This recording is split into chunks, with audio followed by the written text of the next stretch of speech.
Tonight, a report commissioned by Governor Steve Bullock sets a goal to have Montana reach carbon neutrality by 2050. Plus, some confusion regarding Vice President Mike Pence's visit to Montana this week. We'll bring you the latest later. One home in Bridger Canyon still stands thanks to a neighbor's fast actions. I'm Gabby Crevitt, and I'll have that story coming up. From Montana's news leader, this is the MTN 10 o'clock news. Thanks so much for spending your Sunday night with us. I'm Matt Holzaffel.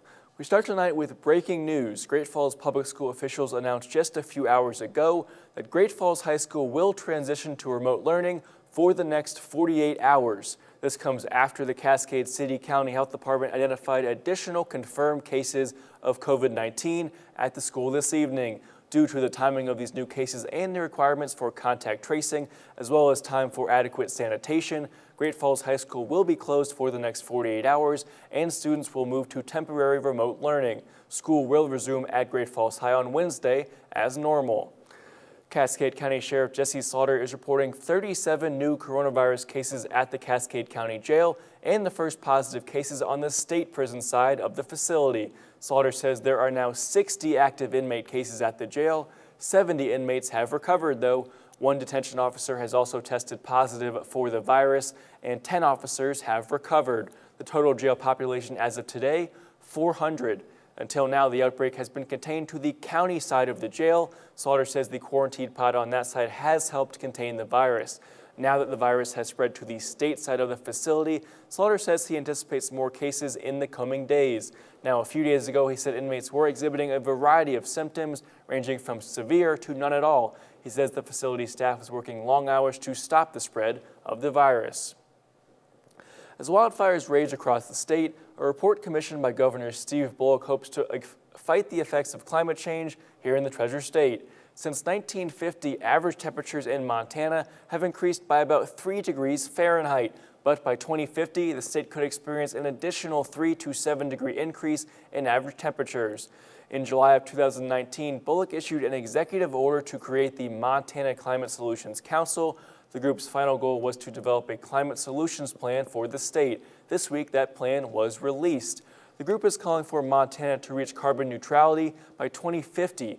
By 2035, the group recommends that Montana reduce its net greenhouse gas emissions in the electricity sector to zero. They're also advocating for low-emission vehicle standards. The plan was opposed by several major statewide groups, including the Montana Chamber of Commerce and Northwestern Energy. You can visit our website to read the full plan. Vice President Mike Pence will still be visiting Montana tomorrow, but some of the plans have changed. The Vice President will be holding a rally in the Belgrade area to show his support for Republican candidates, including Senator Steve Daines running for re-election, Congressman Greg Gianforte, who is running for governor, and State Auditor Matt Rosendale, who is running for the U.S. House seat. The Associated Press reported the Vice President would not be attending a fundraiser as previously reported. However, the public event is still on. If you're in the Belgrade area, you can find your free ticket to the event by visiting our website. Switching gears now, our temperatures were cooler today than expected. Meteorologist Grant Garland is here to tell us why. Hey, Grant. Hey, Matt. Yeah, we're looking at temperatures supposed to be warmer, but because of that smoke up in the atmosphere, the sun was not able to really warm us up. The rays were not be able to penetrate that smoke, and that's why we saw temperatures a lot cooler than what we had forecast. The temperatures were around 68 degrees here in Great Falls. Notice down towards Helena, though, 7 degrees more, and 75 in Butte, 80 in Dillon, and 65 in Glasgow. Right now, temperatures looking at 56 degrees in Great Falls, 59 in Helena, 54 in Glasgow and Jordan, and 53 in Cut Bank. Over the last 3 hours, we have been looking at clouds that have been moving out towards the east in Glasgow, out towards Williston and Glendive. Tonight, temperatures falling down to right around 54 degrees here in Great Falls, 50 in Helena, 49 in Lewistown, and 53 in Hayes. Now, as we wake up tomorrow morning, we will see temperatures right around 55 degrees for Great Falls with partly sunny skies. And for those in Helena, well, temperatures right around 51 degrees with mostly sunny skies. A cool down is coming our way. Stay tuned for that and more coming up. But for now, back to you, Matt. All right, thanks, Kurt. Let's take a look at the latest coronavirus numbers in Montana. As you'll notice, we have passed 9,000 total confirmed cases in the state. Our current total sitting at 9,060. just a hair over 2,000 active cases, and so far 139 deaths. But some good news, almost 7,000 recoveries to report so far. Lewis and Clark County reports 209 total cases, but only 10 active. Cascade County with 444 total cases at last check. 186 of those are active. A Helena disc golf organization delayed their original tournament start time to make many changes due to COVID-19. At first, they thought about canceling the tournament altogether, but MTN's Alexia Guayo visited the organization as they finally hosted their annual tournament this weekend. Behind me is the annual Queen City Disc Golf Tournament, an event that brings hundreds of folks in one day. The pandemic not only limited the event, many were concerned it was going to be canceled. There's been a lot of challenges. At one time I didn't think it was going to happen. I was thinking this is just not looking good. I mean, everyone else is canceling. What's the point of us even trying to do it? Let's cancel. The 2020 Queen City Classic was originally supposed to be played in April. The coordinators felt confident they could host the event in September after visiting other disc golf tournaments and experiencing their COVID-19 guidelines. They felt if others can do it, so can the Queen City Classic.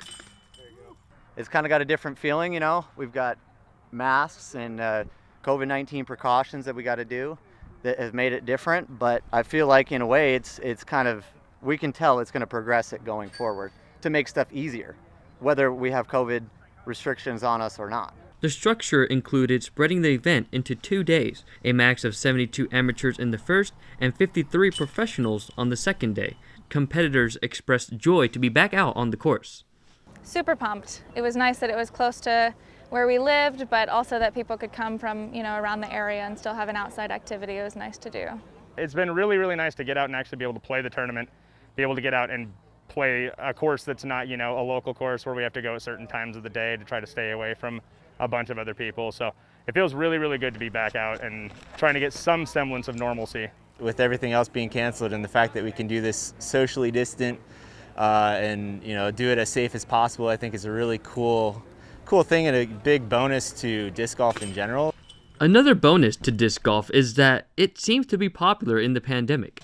The 2020 Queen City Classic received more competitors than ever before since it began 5 years ago. The director says they received so many signups they couldn't accept everyone. Disc Golf Helena and the Sleeping Giant Disc Golf Alliance hope to meet the demand of the growing sport by adding 2 new courses at Scratch Gravel Hills within the next 2 years. In Helena, I'm Alexi Guile, MTN News. All right, thanks, Lexi. And the two organizations also hope to host more disc golf tournaments next year. One of Montana's newest noxious weeds has been a topic of conversation recently, and it's important that both landowners and land users help stop the spread of this invasive species. Our Montana Ag Network feature is coming up next. From Montana's news leader, you're watching the MTN 10 o'clock news. At a recent range tour near Joliet, area landowners were shown what one of Montana's newest noxious weeds looks like and why it's so important that both landowners and land users help stop the spread of this invasive species to Montana's private, state, and federal lands healthy and productive. The Montana Ag Network's Russell Nemitz shares more. Here in Montana, noxious weeds affect over 8 million acres of land. And the new one that everyone should be on the lookout for, whether you live in the country or town, is ventonata. Well, it's scary if we don't do anything with it in the way it spreads. I could see all of this rangeland being worthless. For ranchers like Bob Hall of Joliet, a healthy rangeland is the key to a successful operation. But now ventonata is threatening native grass species that his livestock depend on. And that's why he's encouraging others to help stop the spread of this noxious weed. Right, in the ventonata, so far they haven't found anything that'll eat it.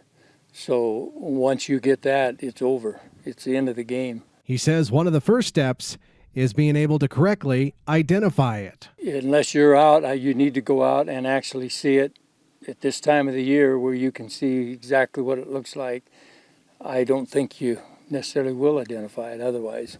And Bob says it really is everyone's responsibility to help stop the spread of ventonata and other noxious weeds here in Montana. Well, it just seems like every year there's another new weed, and we've got enough of them already.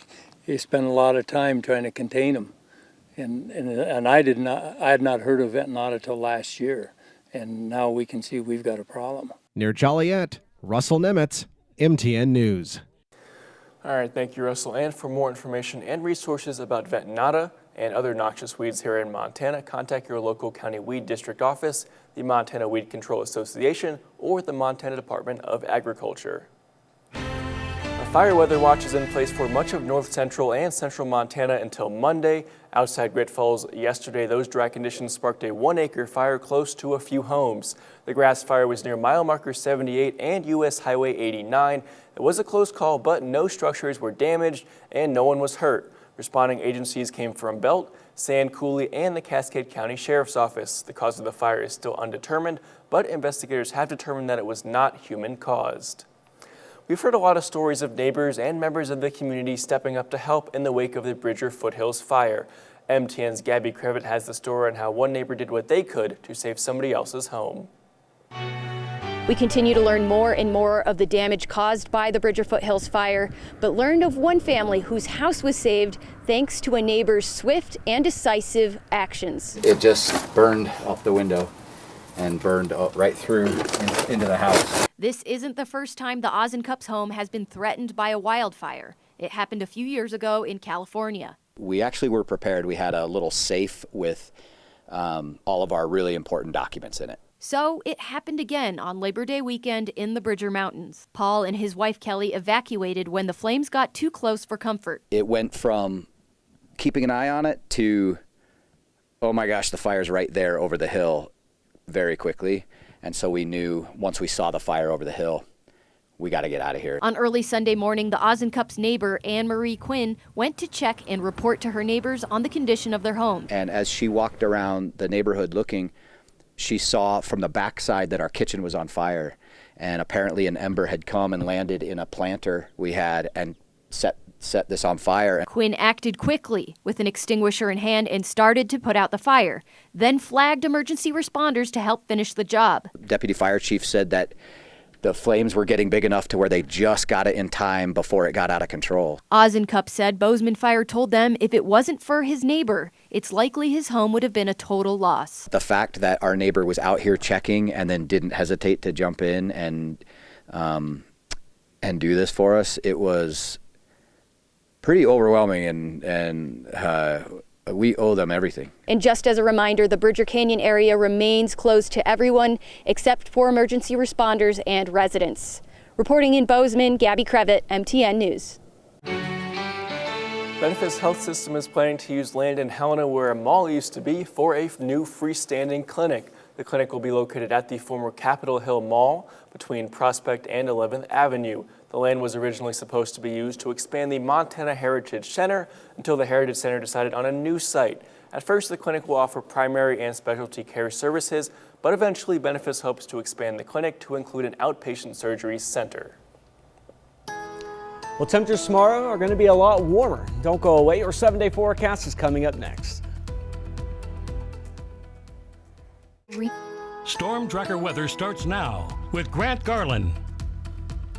Welcome back, everyone. I hope that you have had a pleasant Sunday evening and ready to tackle on another week. Today's highs were a lot cooler than what we previously expected. We saw 68-degree temperatures in Great Falls, 75 in Helena, 80 in Butte, 65 in Glasgow, and 71 in Havre.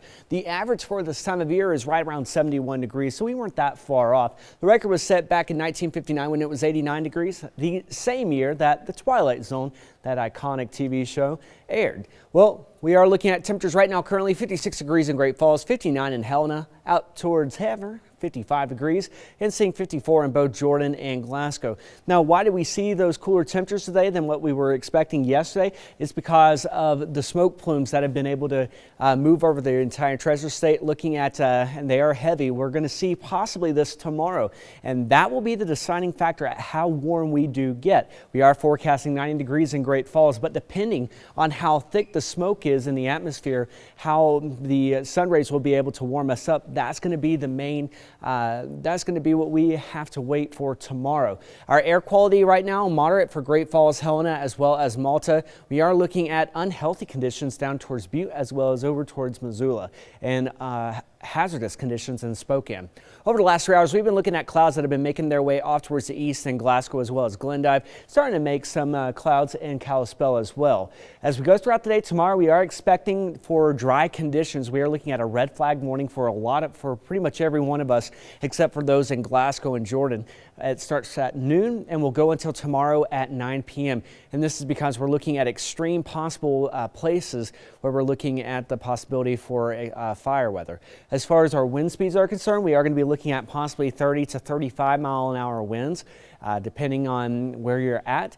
This map doesn't necessarily show it, but that's what we are expecting, and here's the reason why. It's because we are expecting a low pressure with a cold front trailing it to make its way closer towards the Treasure State going throughout the day tomorrow. That will help kick the winds up. We are also expecting cloud cover too. That's going to be moving in. Now, depending on where you're at, like Helena, you guys possibly seeing more partly cloudy skies, but we could be looking at mostly cloudy skies too. I'm expecting mostly cloudy skies all along the high line. Going throughout the night tomorrow night into Tuesday, we are going to be looking at partly sunny skies. We're also going to be looking at our cold front transitioning into a stationary front. We're going to see colder, we're going to see warmer air towards Missoula, Butte, Bozeman, and Helena, and cooler air towards the northeastern part of the state. That's going to be on Tuesday, and then on Wednesday, we're really going to feel the difference. Wednesday, 72 degrees, starting to warm back up on Thursday to 75, and then 79 on Friday. But what about after that? Well, unfortunately, we are looking at really warm conditions, mainly staying towards the southeast, but we are expecting warm conditions all throughout our entire, there was a fly that just flew by. How about that? 54 degrees tonight in Great Falls, 50 in Helena, 49 in Lewistown, 46 in Havre, and around 50 degrees in Glasgow. We will be warming up to 90 degrees in Great Falls tomorrow and 88 in Hayes and 91 in Glasgow. As we head throughout the next 3 days, we are going to be looking at more clouds this week than last week. Temperatures staying set in the 70s for most of us. Rain chances increasing from Friday into Saturday. That's the same situation for our friends in Helena too. We're going to be looking at needing to have that umbrella for this coming weekend. Matt? Well, they had planned to run the Boston Marathon in April before it was canceled due to COVID-19. Instead of giving up and going home, they decided to get creative. After the break, hear how 2 Montana women used an app, their friendship, and a bit of extra motivation to put on their own Boston Marathon this year without ever leaving Montana.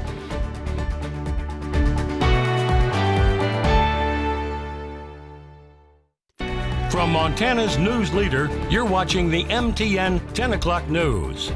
It wasn't the same crowd as the Boston Marathon, but it was a virtual way for a couple of runners in Bozeman to put in the miles. MTN's John Miller tags along. Well, if you remember a few months ago, I did a story on 2 women running the half marathon called the Boston Marathon due to the postponement of the Boston Marathon. Well, today they're joining thousands of others across the country in running the virtual Boston Marathon. Ready, set, go! I would love to be in Boston, but you can't tell me this isn't prettier. I don't know, it's gonna be a good day. Honestly, I'm really excited to finally get to do it and say, yeah, we ran the 2020. You'll be happy to know we already have solved all the world's problems and we're only 3 miles in. The Boston Marathon created a virtual app for all the runners. It can kind of track you and match you up where you should be in Boston, you know, and where you are on the course here.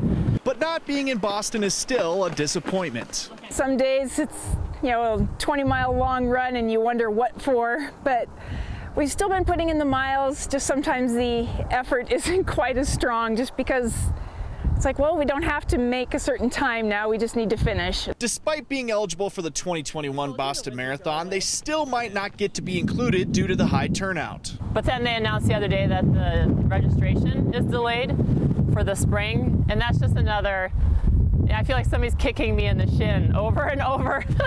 Now we're gonna walk. It's gonna be super exciting. But that won't stop the women from achieving their dream of running the race. We keep talking about the someday of standing at the start line. Like it's gonna happen. With the postponements and the virtual race, this is about more than running. It's about the friendship these 2 have built over all their years running together. I don't think I could have done it without her. I mean, it's been hard enough to be out there together, much less if I had to be out there by myself. I may not be in the mood to do it today, but once you get moving and have the camaraderie of, you know, a best friend to be doing this with, it makes it all worthwhile.